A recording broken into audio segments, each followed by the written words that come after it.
رمضان تيبا رمضان تيبا رمضان تيبا مرحبا يا رمضان مرحبا يا رمضان مرحبا يا رمضان مرحبا يا رمضان رمضان تيبا رمضان تيبا رمضان تيبا مرحبا يا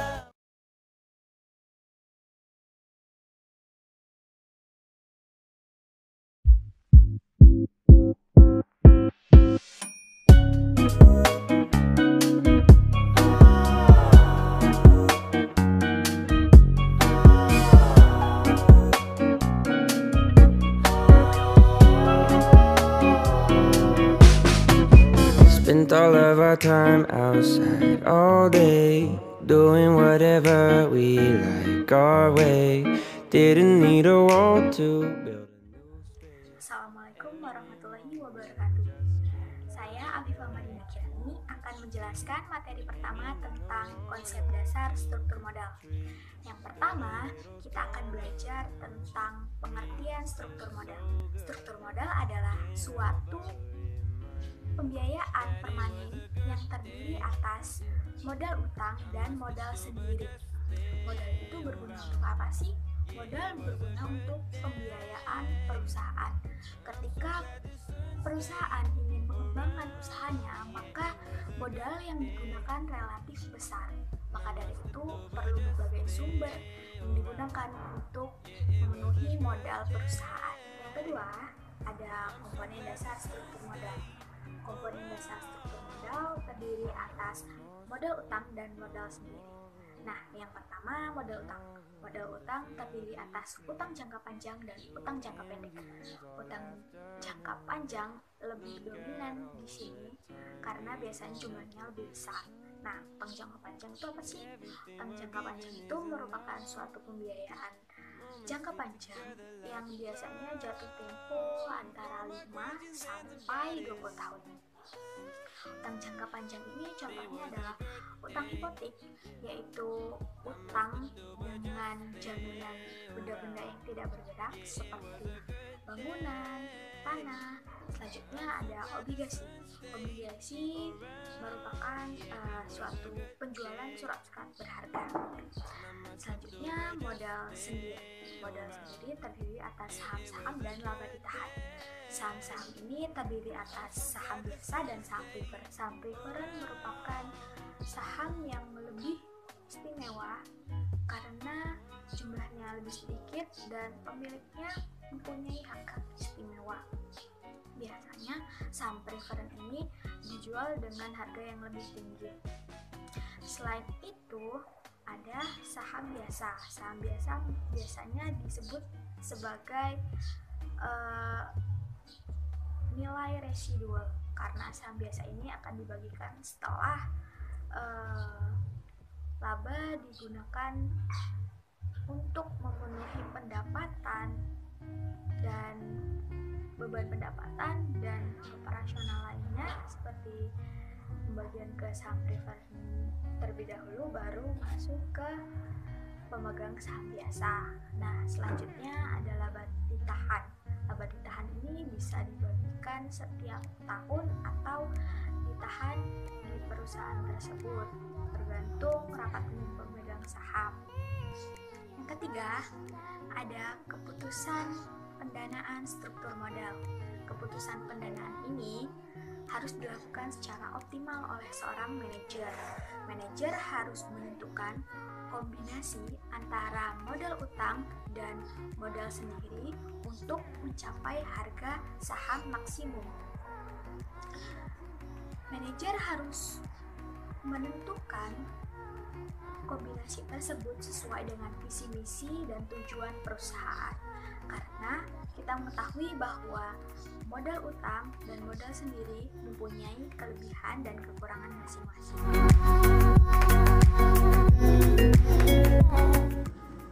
Kemudian teori struktur modal. Teori struktur modal terbagi menjadi 6 teori. Yang pertama ada teori pendekatan tradisional. Teori pendekatan tradisional berpendapat adanya struktur modal yang optimal. Yang kedua, teori pendekatan Modigliani dan Miller atau teori MM.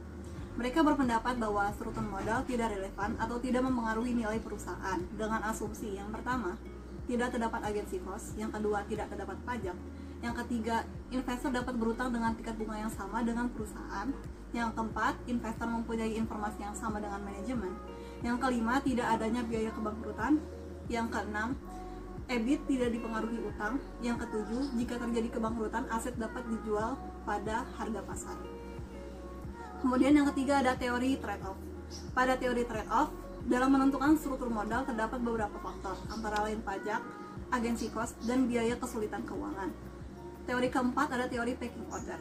Dalam pecking order teori tidak terdapat struktur modal yang optimal, namun penggunaan dananya terdapat urutan-urutan referensi. Yang kelima ada teori asimetris informasi dan signaling, yang terdiri atas sebagai berikut. Yang pertama ada miliknya Myers dan Magluf yang menyatakan adanya asimetri informasi antara manajer dan pihak eksternal. Yang kedua ada signaling yang menggunakan model struktur modal atau penggunaan utang yang merupakan sinyal agar disampaikan oleh manajer ke pasar. Terus yang keenam ada teori keagenan. Pada teori keagenan, struktur modal disesuaikan untuk menghindari konflik antar kelompok kepentingan, di mana mengenai free cash flow.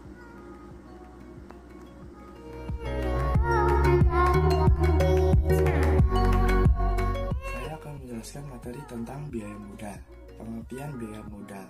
Biaya modal atau the cost of capital didefinisikan sebagai tingkat pengembalian rate of return berdasarkan nilai pasar dari suatu operasi yang dilihat dari saham yang beredar. Selanjutnya adalah ada faktor-faktor yang mempengaruhi biaya modal. Yang pertama ada tingkat suku bunga, kedua tarif pajak, ketiga kebijakan struktur modal, keempat kebijakan investasi, dan kelima daya jual saham suatu perusahaan. Selanjutnya yaitu menghitung biaya modal.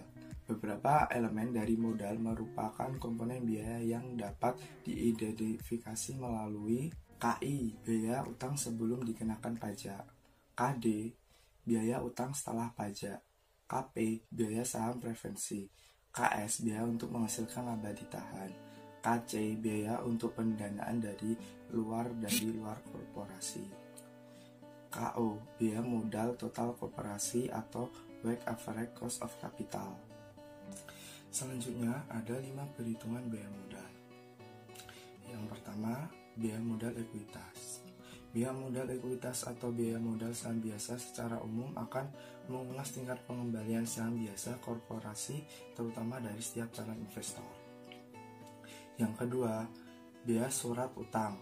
Biaya utang sebelum dikenakan pajak dapat mempengaruhi internal rate of return apabila jatuh tempo pembayaran tiba.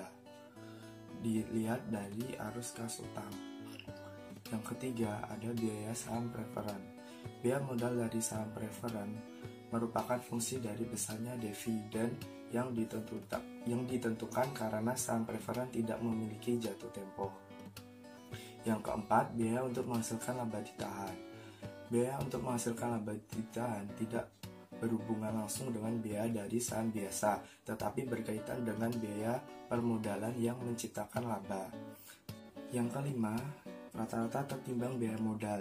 Biaya keseluruhan dari permodalan koperasi adalah rata-rata tertimbang dari setiap biaya modal, dengan menimbang proporsi dari setiap tipe penggunaan modal. Bentuk-bentuk kebijakan dividen. A. Kebijakan pemberian dividen stabil.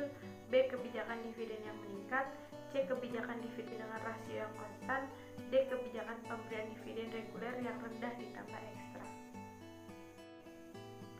Faktor-faktor yang mempengaruhi kebijakan dividen. Yang pertama, kebutuhan dana bagi perusahaan.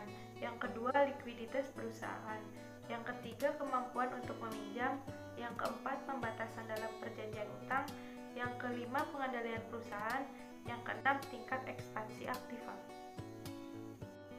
Yang ketujuh, ada stabilitas harga. Yang kedelapan, kesempatan investasi. Yang kesembilan, profitabilitas dan likuiditas. Yang ke-10 akses ke pasar keuangan, dan yang ke-11 terakhir stabilitas pendapatan. Selanjutnya pengaruh struktur modal dan kebijakan dividen. Yang Yang pertama, pengaruh kebijakan struktur modal terhadap nilai saham. Dan yang kedua, pengaruh kebijakan dividen terhadap nilai saham. Penerapan kebijakan dividen pada sumber dana syariah. Yang pertama, ada dana dari bank itu sendiri. Yang kedua, ada dana dari lembaga lainnya atau bisa disebut dana dari pihak kedua. Dan yang ketiga, ada dana dari masyarakat luas atau bisa kita sebut dana dari pihak ketiga. Konsep kebijakan dividen syariah. Di sini saya akan menyampaikan 3 poin besar di sini. Untuk yang pertama ada kebijakan dividen, yang kedua ada dividen dalam perspektif syariah, untuk yang ketiga ada teori yang tidak relevan. Poin yang pertama ada kebijakan dividen. Kebijakan dividen merupakan suatu keputusan laba yang diperoleh perusahaan akan dibagikan kepada pemegang saham sebagai dividen atau akan ditahan dalam bentuk laba ditahan untuk pembiayaan investasi pada masa yang akan datang. Yang kedua ada dividen dari perspektif syariah. Kerjasama dalam bentuk syirkah amwal dikenal dengan syirkah musahamah. Syirkah musahamah adalah penyertaan modal usaha yang dihitung dengan jumlah lembar saham yang diperdagangkan di pasar modal sehingga pemiliknya dapat berganti ganti dengan mudah dan cepat. Pertanggungjawaban pemegang saham sesuai dengan jumlah saham yang dimiliki. Keuntungan dan kerugian juga yang diterima pemegang saham sebanding dengan jumlah saham atau lembar saham yang dia beli. Untuk yang ketiga ada teori dividen yang tidak relevan. Baik, teori dividen yang tidak relevan. Untuk yang pertama ada teori dividen tidak relevan, itu ada Modigliani dan Miller, bisa disingkat MM. Yang kedua ada teori Dirk Innerhalb yang dicetus oleh Gerd Miller. Terus yang ketiga ada teori perbedaan pajak. Lalu yang keempat ada teori signaling hipotesis, dan yang terakhir itu ada teori Signaling.